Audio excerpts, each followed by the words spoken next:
श्री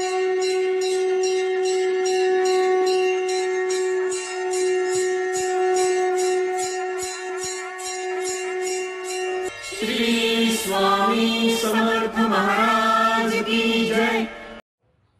नमस्कार सर्वांना, दिवाळीच्या खूप खूप शुभेच्छा। तर दिवाळीमध्ये आपण वेगवेगळ्या रंगाचे नवीन कपडे घेत असतो। तर हा व्हिडिओ मी बनवलेला आहे की आपण कपडे घेताना काय काळजी घेतली पाहिजे, की कपड्याचा रंग कसा निवडावा, याबद्दल आपण काय पद्धतीने आपण लक्ष दिलं पाहिजे। तर ऋतूनुसार आपल्याला कपडे कसे घालायला हवे, आपली प्रकृती आपल्या कपड्यांमध्ये कशी दिसते, म्हणजे माणसाचा स्वभावसुद्धा हा कपड्यांमधून दिसून येतो। जसे सत्व, रज, तम असे सुद्धा कपड्यांचे रंग असतात। आपण म्हणूनच आपले जे काही संत लोक आहे किंवा जे पण काही पॉलिटिशियन्स आहे किंवा जे पण आपले योगी लोक आहेत, त्यांचेसुद्धा कपड्यांचे रंग हे ठरलेले असतात आणि ते त्यानुसारच घालत असतात। तर वारांशी संबंधित देवता आणि त्यांचे हे दर्शवणारे कपडे काय आहेत ते पण मी या व्हिडिओमध्ये सांगितलेले आहे। तर कपड्यांचा रंग निवडण्यामागे सर्वसाधारण आध्यात्मिक दृष्टिकोन काय असावा, तर याबद्दल सुद्धा मी या व्हिडिओमध्ये सांगितलेलं आहे। तर सात्विकतेच्या दृष्टिकोनातून कपडे निवडताना आपल्याला आवडीनिवडीपेक्षा स्पंदनशास्त्राचा अभ्यास केलेला आपल्याला अधिक आध्यात्मिक लाभ होतो। अध्यात्मशास्त्रातील नियमानुसार शब्द, स्पर्श, रूप, रस, गंध आणि त्यांशी संबंधित शक्ती एकत्र असतात। त्यानुसार कपड्याचा प्रकार, रंग, कपड्यावरील वेलविण आणि कपड्याची शिलाई यावर त्या कपड्याचे स्पंदने अवलंबून असतात। स्पंदने म्हणजे व्हायब्रेशन, जे आपण आजकाल वाइब म्हणून आपण त्याला दर्शवितो। तर हे घटक सत्वप्रधान असल्याने त्या कपड्यातील सात्विक स्पंदने येऊन ते परिधान करणाऱ्या व्यक्तीला सात्विकता आणि ईश्वरी चैतन्य यांचा लाभ होतो। जे पण कपडे आपण घालतो त्यानुसार आपला गुण ठरत असतो आणि अवगुण ठरत असतं आणि त्यानुसार आपण पुढच्या व्यक्तीसमोर आपले स्पंदने पाठवत असतो। तर त्यानुसार आपल्याला जी काही सात्विकता आहे आणि चैतन्य आहे त्यांचा लाभ होत असतो। तर ऋतूनुसार कपड्यांचा रंग काय असावा ते आपण जाणून घेऊया। तर हिंदू धर्माने ऋतूप्रमाणे म्हणजेच काळाच्या स्तरावर कार्यरत असणाऱ्या सृष्टीचक्रांच्या नियमाप्रमाणे त्या काळात त्या स्तरावर आध्यात्मिक लाभ जास्तीत जास्त मिळवण्याच्या दृष्टीने रंगाच्या वापराची योजना केलेली आहे। तर आपल्याकडे हे 4 ऋतू आपण सहसा धरतो: उन्हाळा आणि शरद ऋतू, दुसरा पावसाळा, तिसरा हिवाळा आणि चौथा वसंत ऋतू। तर उन्हाळा आणि शरद ऋतूमध्ये पांढरा हा रंग जास्त वापरला जातो। तर पांढरे कपडे सूर्यकिरणांवरती परावर्तित करतात, त्यामुळे शरीर थंड राहते, यामागे वैज्ञानिक कारण आहे। तर दुसरा पावसाळा, पावसाळ्यामध्ये पांढरा किंवा पिवळा रंग वापरला जातो। तिसरा हिरवा रंग म्हणजे हिवाळ्यामध्ये लाल, पिवळा किंवा काळा रंग वापरलेला जातो, म्हणून आपण संक्रांतीला काळे कपडे वापरतो का, तर तेव्हा थंडी असते आणि आपल्या काळ्या कपड्यामुळे जी काही सूर्यकिरणे आहेत ते आपल्या कपड्यांमध्ये जास्त वेळ धरून राहिली जातात आणि त्यामुळे आपल्याला गरमाई जास्त वेळ असते। तर चौथा आहे वसंत ऋतू, त्यावेळेस आपण लाल किंवा अन्य गडद रंग वापरू शकतो। तर प्रकृतीनुसार कपड्यांचा रंग कसा असावा, जे आपलं प्रतीक दर्शविते, म्हणजे आपली प्रकृती कशी ठरते। तर व्यक्तीच्या आवडीनिवडी तिच्या प्रकृतीला अनुसरून असते आणि तिच्याची सत्व, रज आणि तम या 3 गुणांवर अवलंबून असतो। तर प्रकृती ह्या शास्त्रानुसार 3 याच्यामध्ये दिलेला आहे, सत्व, रज आणि तममध्ये। तर जो काही व्यक्ती आहे तो कोणत्या पद्धतीचा आहे ते त्याच्या कपड्यांच्या रंगातून पण जास्त करून त्याच्या आवडीनिवडींवरून पण आपण ठरवू शकतो। तर प्रकृतीतील प्रधान गुण कोणते असतात, तर प्रकृतीतील लक्षणांवरून गुण आणि दोष आवडणारे रंग। तर पहिला आहे सत्वगुण।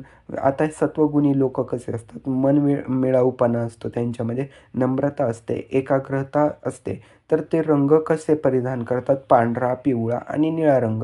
दुसरा असतो रजगुण। रजगुण असतो धाडसी, स्वाभिमानी आणि सतत कार्यरत, महत्त्वाकांक्षी असतो। तर त्यासाठी तांबडा आणि शेंदेरी रंग वापरला जातो। तर तमगुण असतो रागीट, संकुचित स्वभावाचा, लोभी, आळशी इत्यादी। तर ह्यांना राखाडी, करडा, गडद लाल, जांभळा आणि काळा रंग वापरला जातो। वारांशी संबंधित देवता आणि त्यांतील पूरक असलेल्या कपड्यांचा रंग आपण जाणून घेऊया।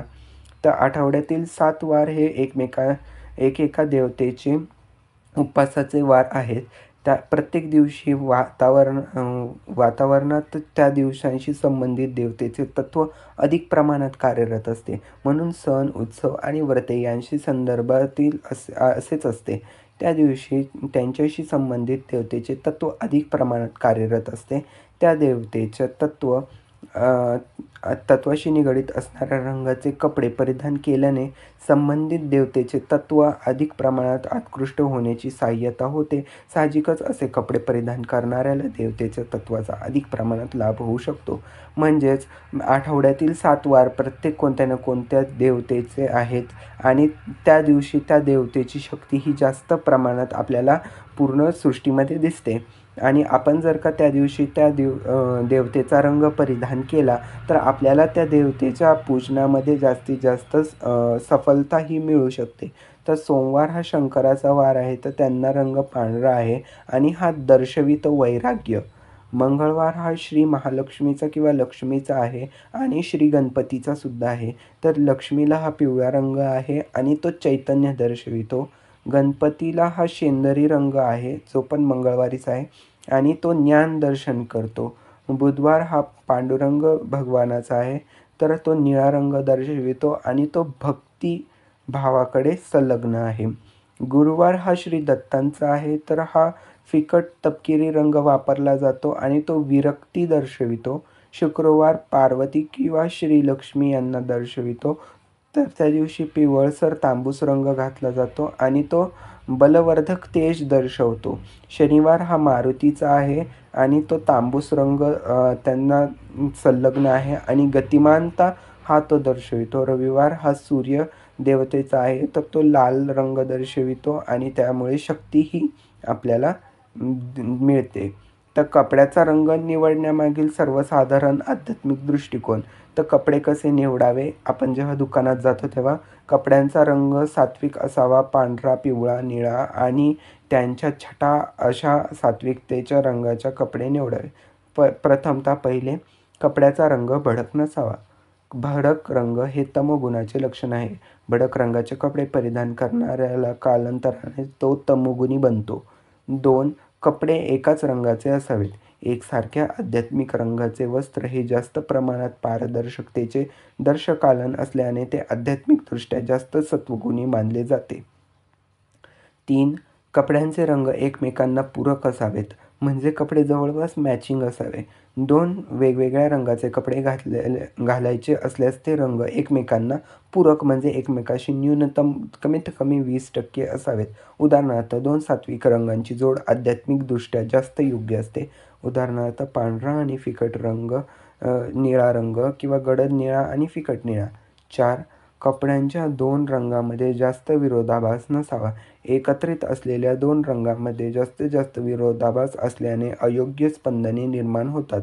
म्हणूनच कपड्यांचा 2 रंगांमध्ये जास्तीत जास्त विरोधाभास नसावा. उदाहरणार्थ पिवळा आणि हिरवा.